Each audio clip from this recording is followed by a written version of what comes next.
Meron pong isang napakahalagang kayamanan ang tao at ito yung anong nadarama mo sa iyong kalooban. How you feel inside. Kahit ano pa ang nangyayari sa labas, kahit gaano karangya, kahit gaano ka-successful, pagka ang feeling mo sa kalooban mo walang kwenta, damay ang lahat. So it's in our spiritual agenda to win the spiritual battle so that we will feel good inside. At yan po ang ating pag-aaral, how to feel good inside. God is concerned about that because God wants us to have a full, meaningful, and a joyful life. Our God in heaven, we thank you that you live in our hearts. We thank you that your Spirit makes home in our heart, O God. And we thank you that you are one with us when we are one with you. We ask you, Father, to cleanse us, make us whole, enable us to enter your holy presence. We declare our sins to you. We declare our need for you, O God. Make us whole, cleanse us with the blood of Jesus, forgive us our sins. And as you forgive us, O God, we come to you, we approach your throne of grace, your throne of goodness, as forgiven children, and we ask you to bless us. Teach us, open our eyes and ears. We reject any spirit that may take away our attention from you. We reject any thought that will divide our heart. And we like to attend to your words, we like to look at your face, to hear your voice. Heal as you teach us, enable us, Lord, to touch your heart. And may you touch our hearts as well, so that we may be changed. Lead us, teach us. In the name of Jesus, your Son, our Lord, we pray. 1 Corinthians 6:19 says, your body is a temple of the Holy Spirit. Napakarami, malalim ang kahulugan ng ating katawan, ng ating puso. Yung ating pagiging tao ay tirahan ng Espiritu ng Diyos. At bili naman sa Ephesians 4:30, do not grieve the Holy Spirit of God.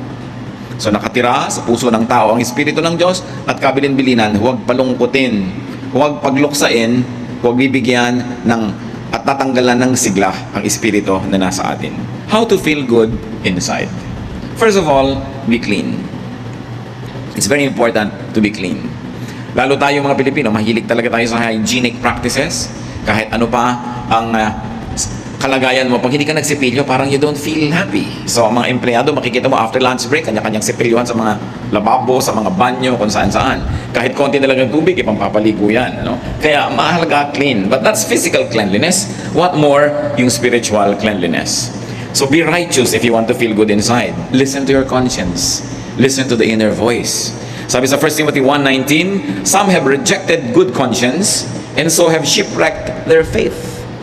Pagka hindi tayo nakikinig sa konsyensya, at dahil may espiritu na nasa kalooban natin, na nauuhaw, nadidiliman, nasisikipan, nahihirapan, nawawala yung ating saya, yung ating ginhawa ng kalooban, we don't feel good inside. A bad conscience makes you feel miserable. Kaya mayroong mga tao na kahit na magtagumpay, kung alam nilang nandaya sila, mayroong small voice speaking to them. Kahit na parang mayaman ka, marami kang kinita, pero alam mong may dinaya ka, mayroong nagsasalita sa'yo. Hindi makukumpleto ang iyong kaligayahan. So that's the first requisite for us to feel good inside. Be clean spiritually. And then be nourished by God's Word. Yung po mga bagong-bago sa Panginoon, bagong Kristiyano, bagong nagsimula na mag-aral ng Biblia, ito ang pinagkaiba nila doon sa mga dati na. Lagi sila nagbabasa, nauuhaw, nag-aaral. Kaya merong apoy na mainit, merong sigla, merong lakas na espiritual, yung mga bagong-bago ang relasyon sa Panginoon. Sadly, many people who are already in the Lord for many, many years begin to lose the habit of reading God's Word. Kung minsan nagiging dependent na lang sa mga instant Bible study guides, mga instant inspirational guides, at hindi na talaga napag-aaralan at nababasa yung salita ng Diyos. It's important for us to feed on God's Word. Why? Because there's the Holy Spirit in you. Kung yung katawan natin, pinapakain natin ng physical food, physical drink, yung spirit naman sa atin, kailangan pakainin mo ng God's Word. It's very important. Many people who begin to wonder why they have lost the initial joy of their relationship with God will find that most of the time what is neglected is Bible reading. Yung Bible reading na hindi nagmamadali, yun talagang naghahanap ng katuruan, ng mga utos na susundin, ng mga bagay na dapat tigilang gawin, mga bagay na dapat simulang gawin, at mga pangako na dapat ay angkinin.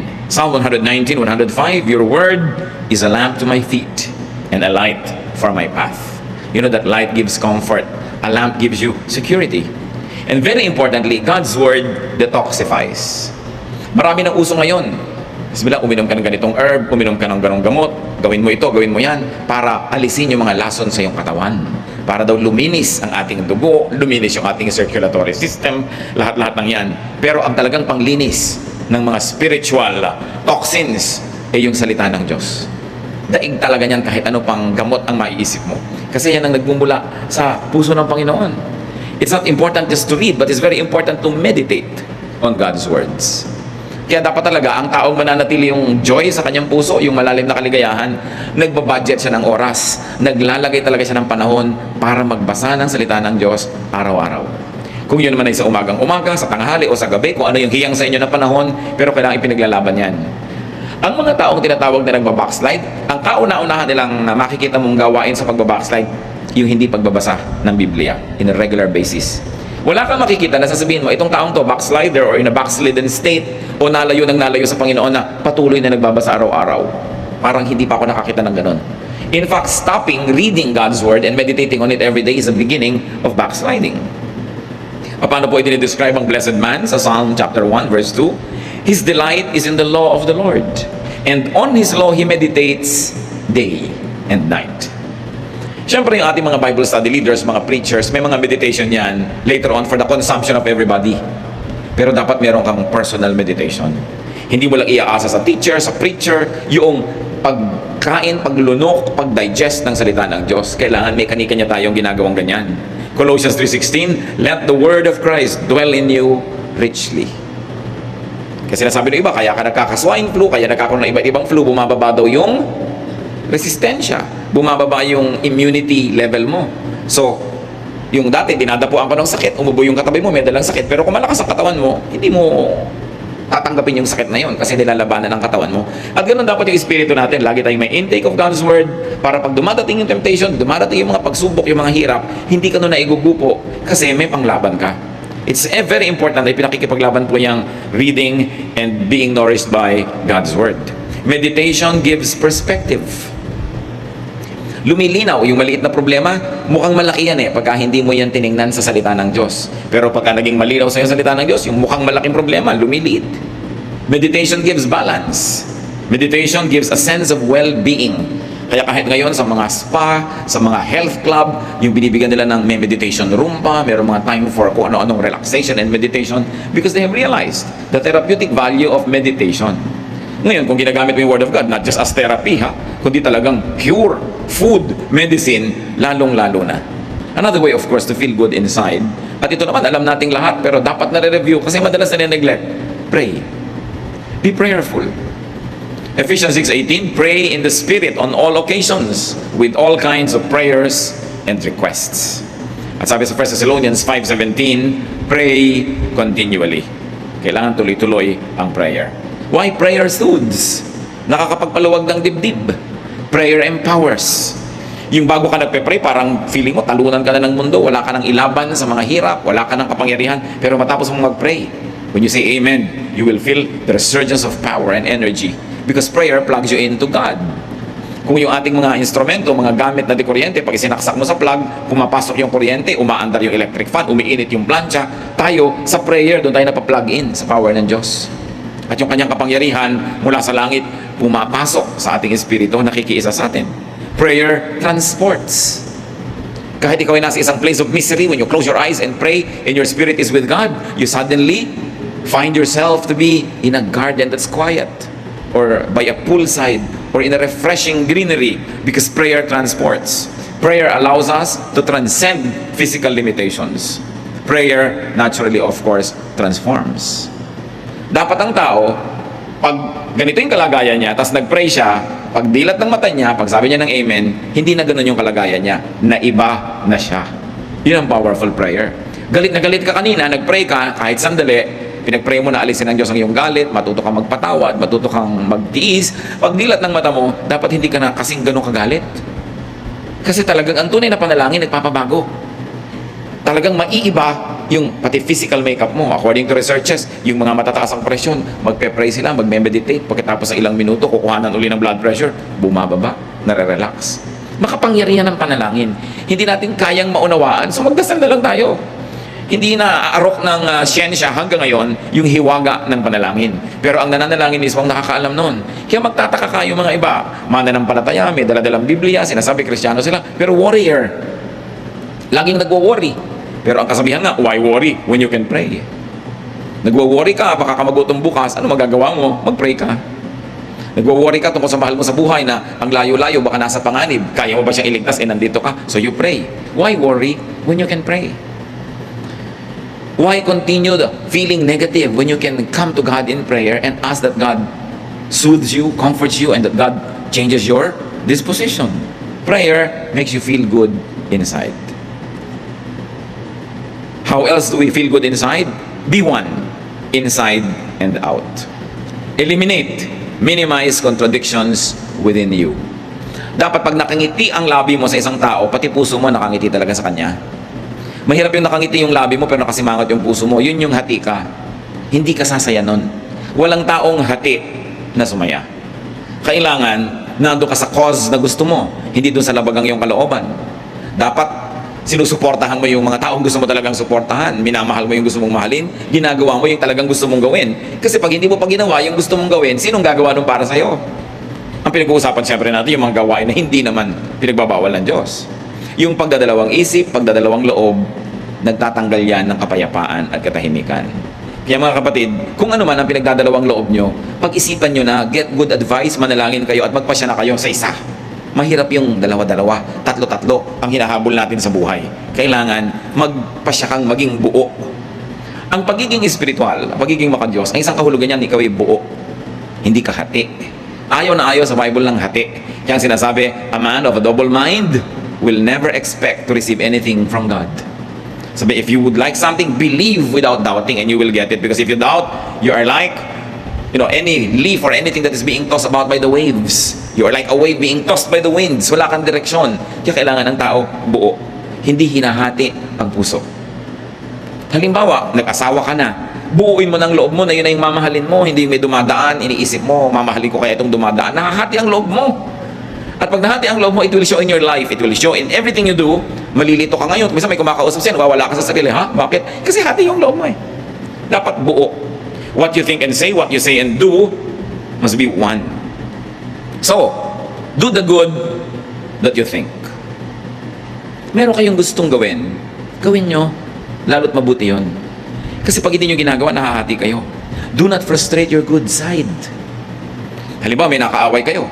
Gusto nyo na mag-sorry. Mabuting mag-sorry, magkasundo kayo, gawin nyo. Hindi yung pinipigil kayo ng pride, nahahati kayo. There's a part of you na gusto nyo gawin yung tama. Mayroong humihila sa inyo na huwag mo gawin yung tama kasi yung pride mo, paano naman, mukha ka kawawa, etc. etc. Hati. Hindi sasaya ang isang taong hati. Ikaw man at biyanan, may manugang ka, tanggapin mo na naging anak mo na rin yan. Kasi kung dalawang loob ka, tatanggapin ko ba o hindi? So may mga araw na natutuwa ka sa kanya, may araw na hindi, may araw na ang sungit-sungit mo, may araw na sweet ka naman, kasi hati. You've got to decide. And there are things you don't even have to decide about. We just have to accept them. Katulad ng sinasabi ko, biyanan mo, manugang mo, tatanggapin mo na yan, wala ka ng choice. Bakit mo palilituhin ang sarili mo? Kung magiging devoted ka ba, mamahalin mo ba, papadalhan mo ba ng ulam, susuportahan mo ba? Gawin mo na lang yung tama kasi laging may nagtatalo sa kalooban natin. Yung maganda at yung hindi maganda. Kailangan pa ba naman nating ipaliwanag na yung maganda ang siya nating gawin? Sabi ng Panginoon sa Matthew 12:25, Jesus said, every kingdom divided against itself will be ruined. And every city or household divided against itself will not stand. Kung ang isang kaharian na hati ay matutumba, kung ang isang bahay na hati ay guguho, ano ang mangyayari sa isang puso na hati? Kaya dapat hindi hinahati ang puso. Huwag na nating lilituhin ang ating mga sarili. At kabaligtaran ng do the good that you want to do, bakit natin pinag-uusapan to? Marami pong tao, alam nila yung magandang gawin, gusto nilang gawin, pero may pumipigil sa kanila.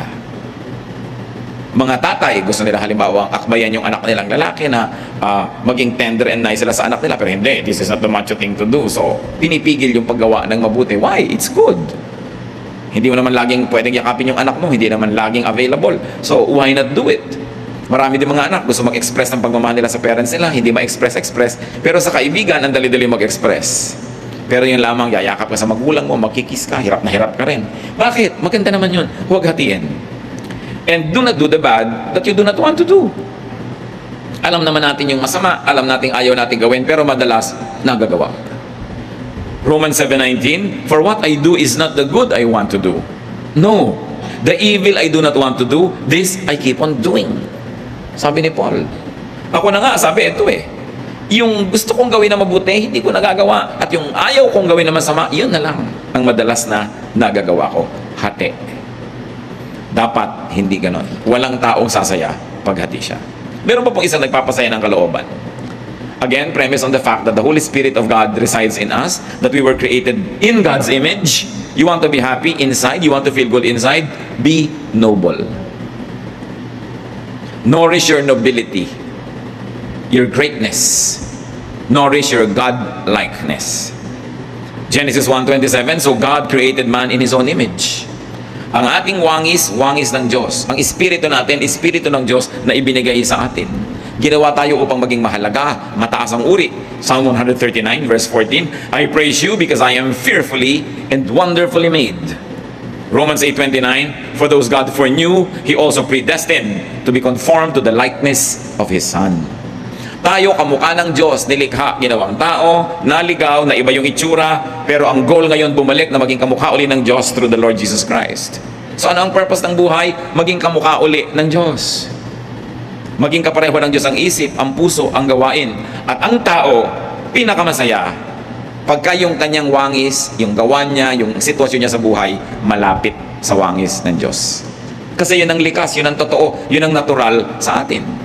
Parang mga baboy, ano ay kinakatuwa niyan? Maglublob sa putik. Kalabaw, ano kinakatuwa? Maglublob sa tubig at sa putik. Kasi yun ang nature nila Baboy sila, kalabaw sila. Diba? Ano ang ikinaliligaya ng ibon? Lumipad. Kaya ibon man, may layang lumipad. Kulungin mo at umiiyak. Kasi nature niya yun na lumipad. Anong nature ng tao? Maging kamukha ng Diyos. Kasi nilikha tayo na kamukha ng Diyos, at nung tayo'y nadapa at naligaw, kaya si Jesus ay namatay para sa atin tayo tubusin, para makabalik tayo dun sa daan, pagbalik dun sa magiging kamukha muli ng Diyos. So what is the goal of life? Christ-likeness. At kung gusto mo to feel good inside, be Christ-like, be God-like, be noble. Maging kagalang-galang. Kaya di ba, pagka ikaw ay dumarating at binibati ka ng maganda, you feel good, ginagalang ka. Pero pag binabastos ka, you feel bad. Why? Kasi hindi natin nature na bastusin. We were created in God's image. Kaya pag binibigyan ka ng halaga, inaalok, binabati ng good morning, birthday mo, naalala, lalo't may regalo, tuwang-tuwa ka. You know why? Because pinapahalagahan ka. Kasi tayo ay mahalaga. Sino ngayon ang taong lulungkot? Yung hindi niya pinahahalagahan ng sarili. Yung pinapayagan niya na maging siya ay basahan dyan.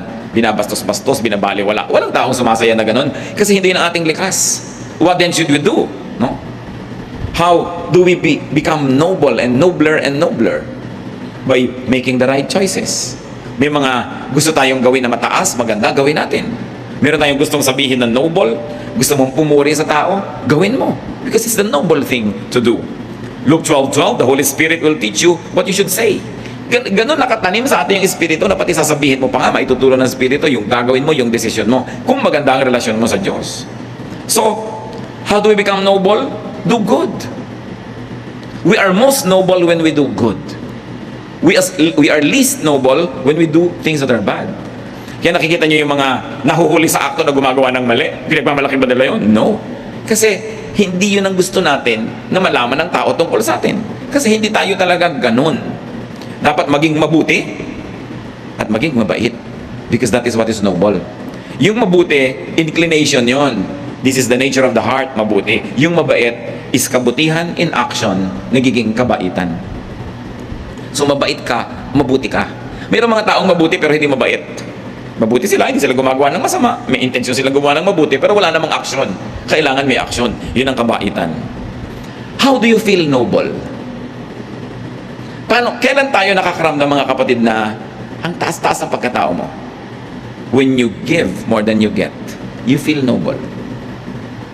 Yung nagbibigay ka, taos puso, you feel noble kaysa ikaw yung binibigyan. Di ba? Hindi masarap yung feeling na ikaw yung binibigyan. Pag masarap ang feeling mo nun, something's wrong. Pero usually, mas masarap yung nagbibigay ka kaysa yung namamalimos ka, kaysa ikaw itong kinakahabagan. Mas masarap yung ikaw yung nahahabag because to give is noble. Do not get, then just forget. Kasi halimbawa, dumating yung point, ikaw ang tumatanggap, ikaw ang binibigyan. How will you become noble now? Ikaw yung naging recipient. Nagbabayad ka ng utang na loob. Nagsusukli ka, gumagawa ka ng mabuti. Kaya pag may gumawa sa atin ng mabuti, pagkatapos na-empower naman tayo, lumakas, tayo naman yung gumagawa ng mabuti sa kanila, you feel good. Because it's your nature to feel good that way. You want to feel noble, give more than you get. Give more than you receive. Do not just get and forget. Pagka kayo hingi lang ng hingi, kuha ng kuha, tapos hindi tayo marunong magsukli, gumawa ng mabuti, yung konsyensya nyo, binabagabag din kayo. You will not feel good. Hanggang hindi kayo nagsusukli ng kabutihan. Do not receive what you cannot reciprocate. Mga babae, nililigawan kayo, o ngayon kahit lalaki, naliligawan na rin. No? So ang mangyayari, huwag kayong tanggap ng binibigay sa inyo kung wala naman pala kayong pagtingin. Hindi nyo naman pala susuklian ng isang kindat o isang holding hand o isang yakap. Wala pala kayong balak isukli o ipalit. Huwag nyo tanggapin. Because that is not the noble thing to do. It's important to be noble, and nobility has nothing to do with wealth. May mga taong yayaman pero hindi noble ang mga pamamaraan nila, hindi noble yung kanilang karakter. May mga taong hihirap pero ang taas ng pagkatao. Alam mong taong-tao ito kahit walang pera. Walang kinalaman ng pera dyan. And when we are noble in our ways, we feel good. Another way to feel good inside, be classy. Dapat class act. Hindi ko sinabing maging mahal ang damit mo, maging expensive yung taste mo, pero may class ka. What do you mean? Do not say, do not think what makes you appear or feel cheap. Meron na ba kayong nagawa na sabi na pagkatapos na nagsisisi kayo dahil mukha kayong mumurahin? Huwag yung gagawin yan. No? Halimbawa, gusto mo yung isang tao pero ayaw sa'yo, kung ipagdutdutan ang sarili mo kasi magiging cheap ka. Yung tuwing dadaan siya doon, nandun ka nakakalat. Yung pupunta sa showroom na yun, nandun ka. Yung parang wala ka nang ginawa kundi planuhin sa abangan. It's cheap. No? Do not appear and do not feel cheap. Pero lalo ikaw babae, hindi ka naman pinapansin. Ikaw pa tong laging nakakalat dyan. You know, it's cheap. It will not make you feel good. Magkakaroon ka lang ng immediate pleasure dahil napagbigyan mo yung hilig mo. Pero pag nananahimik ka at nag-iisa, ang feeling mo, bumaba ang pagkatao mo. You want to be happy inside? Be classy. Beware of addictive things and addictive habits. Lahat ng bagay na nakaka-addict, nakakapagpa-cheap. Nakita niyo mga ibang tao na antitino, ang gaganda ng behavior, nung naging drug dependent, pati sariling nanay ninanakawan, sariling anak ninanakawan, kasi naging addict. Addicts compromise and degrade themselves just to get a fix. Kaya maraming antitinong babae nung naging drug dependent, pati katawan ay pinagbibili sa murang halaga, makakuha lang ng kailangan niyang gamot. Addiction cheapens people. Kahit anong addiction yon. Addict ka halimbawa sa sugal. Addict ka halimbawa sa isang uri ng pagkain. All kinds of addictions. Kaya ang isang message ni Lord Jesus Christ is freedom. Sabi, moderate yourself, moderate your lifestyle that you do not become dependent on anything or anyone. Sabi ni Paul, we have learned to be content in whatever situation. Sa init at lamig, sa gutom at busog, sa meron at wala. Sabi ganon, natututo kami maging kontento. Because anything that you will desire can become your master. And to have a master, no matter what, basta hindi ang Panginoon yon, can cheapen anybody. So do not degrade yourself. Isang payo sa mga umiibig, kung talagang ayaw sa inyo, wala kayong magagawa para kayong magustuhan. Habang nandiyan kayo at nagpipilit, lalo lang kayong nakakaayawan. At lalo lamang bababa ang pagtingin sa inyo, lalong lumalayo yung pag-asa niyong magustuhan kayo. Subukan yung talikuran at iwan, baka sakali pa. Pero yung hahabol-habol ka, wala kang pag-asa. Pamisa-misa baka pagtyagaan ka, lalo't wala namang ibang tao, pero gusto mo yung pinagtsatsagaan ka lang, o pinagbibigyan. So kung ayaw, di wag. If you don't like me, we both lose. Dapat ganun ang policy mo. Do not allow others to degrade you. Save yourself from degrading situations. Katulad nung kwento sa Luke 15:13-18, yung prodigal son. Anong ginawa niya? Hiningi niya yung mana niya, nilustay niya, pagkatapos naghihirap siya sa isang foreign land. Naging trabaho na lang siya doon, taga-alaga ng baboy. Hindi naman siya pinapakain, kinakaingitan pa niya yung baboy dahil kumakain sa oras, siya hindi. So, nagising siya sa katotohanan. Sabi niya, hindi ito dapat. Sabi ganun, uuwi ako sa tatay ko, hihingi ako ng tawad, at mamamasukan na lang ako sa kanyang katulong. Kasi ang mga katulong ng tatay ko are better fed than I am. Sabi ganun, tatanggapin ko yung aking pagkakamali, hingi ako ng tawad, but I will stop the situation from degrading me. Kung meron sa atin ng mga kapatid nasa isang situation kasi very degrading, get out of it. Halimbawa, hindi naman kayo ang asawang tunay, tapos mga 3 times a year lang kayong sinisipot, no, sa ilalim pa ng silong ng Fort Santiago. Nakaka-degrade yun sa inyo. Bakit hindi niya kayo mabigyan ng panahon niya? Bakit iaabang niyo yung buong sarili niyo sa kanya? Di ba? Yung you degrade yourself. Yung you deserve a better treatment. You have only one life to live on this earth. There's eternal life, yes, but here only one. So bakit mo papayagan na nadadaya ka? Yung hahabol-habol ka sa hindi naman pwedeng managot sa'yo. Kinocommit mo yung sarili mo sa hindi naman nagko-commit sa'yo. That's not the way to deal with yourself. You know why not? Because you are fearfully and wonderfully made. You are the temple of the Holy Spirit. God's Spirit dwells in you. So wag nating kaladkarin sa pagiging mumurahin. Kailangan pinapahalagahan natin ang ating sarili. Nandun na tayo, paminsan-minsan nagkakalimot tayo, nagkakamali, nabubulag ng damdamin, pero dapat hindi nagtatagal. Alam mo, dapat yung ginagawa mo, walang kakauwian. Kung nakikipag-business partnership ka sa isang paraan na talagang yung pagkatao mo, yung paniniwala mo, prinsipyo mo, nilululun mo na dahil hindi mo talaga masikmura, get out of it. You are in a relationship that doesn't have any respect for your personhood and your dignity, get out of it. God has something better for you. Kung minsan nadadaya tayo na yun na lang ang pag-asa natin, nakala ng iba, ito na lang magmamahal sa akin, wala nang iba, so hindi ba nang ginaganito na ako? Hindi yung totoo. Alam ng Diyos ang ating sitwasyon. At meron tayong katapat na mas bagay. Katapat na hanap buhay, katapat na trabaho, katapat na profesyon, katapat na kaibigan, kasama sa buhay, kasama sa bahay. Don't settle for what is not very good for you. And those that do not settle for nothing but the best, usually get the best. Kailangan tinataasan din natin yung ating standard. Hindi dahil tayo mayabang, but let me be emphatic, because you were fearfully and wonderfully made. And not only that you were made great by God, that God breathed His life into you and into me, but Jesus gave His life for our redemption. Ganun ang halaga ng tao. Dapat marunong tayong magpahalaga sa sarili. Huwag niyong ipagsiksikan ang sarili niyo sa hindi nagpapahalaga sa inyo. It's unfair to the spirit that lives in you, and it's unfair to yourself. How to feel good inside? Do not go for desires that compromise your dignity and inner worth. Kasama na dyan yung mga physical desires and emotion.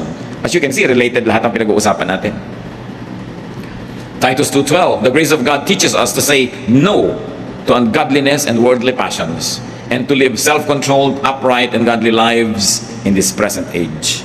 Ang tanong, what desires, what feelings make you cheap? Dapat natin identify yon. Kita nyo si Joseph. He was very young, very handsome. He became a worker in a household in Egypt.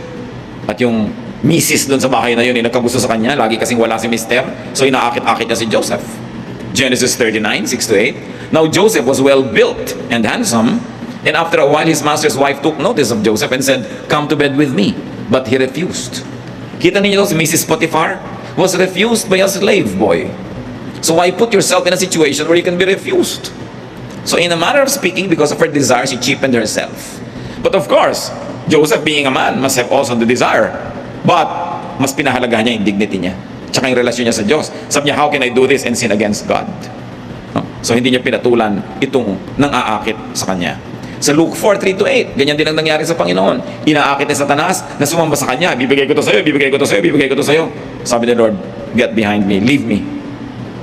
God says that I should not. To paraphrase what happened.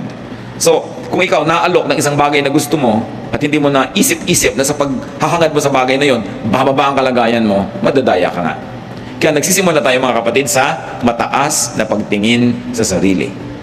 Hindi pagyayabang, hindi pride, but to remember who you are, that you are God's child, that you were created in God's image, and Jesus died so that you could be like Him again. Pag naaalala natin yun, na may mataas tayong kalagayan, mataas na calling, then hindi ka papayag na ginaganong-ganong ka lang. Pag tayo inaapi-api, kinakawa-kawawa, binabaliwala, ang dapat mong gawin, remember who you are, that you are fearfully and wonderfully made. At sabi nga ng Ephesians 4:30, which we have already read, do not grieve the Holy Spirit. Pagka binababa natin ang ating pagkatao, we grieve the Holy Spirit. When we desire things to the point na susunod-sunod tayo, aabang-abang, we grieve the Holy Spirit. So feel good inside, and one of that is by changing the outside world. When you feel bad, baka naman may dahilan at pwede mong palitan in your outside world so that you will feel good. Maybe you should clean your environment, go out and take a walk, change the situation, and it might make you feel good inside. But you must permanente, hindi dependent sa mga bagay na nasa labas. Feel good inside by being good inside. When you are good, you will feel good. Kahit hindi ka ma-appreciate, hindi ka mabayaran, hindi ka mapuri, pero mabuti ang iyong puso, gusto mong bigyan ng kaluguran ng Diyos, no matter what happens, you will feel good.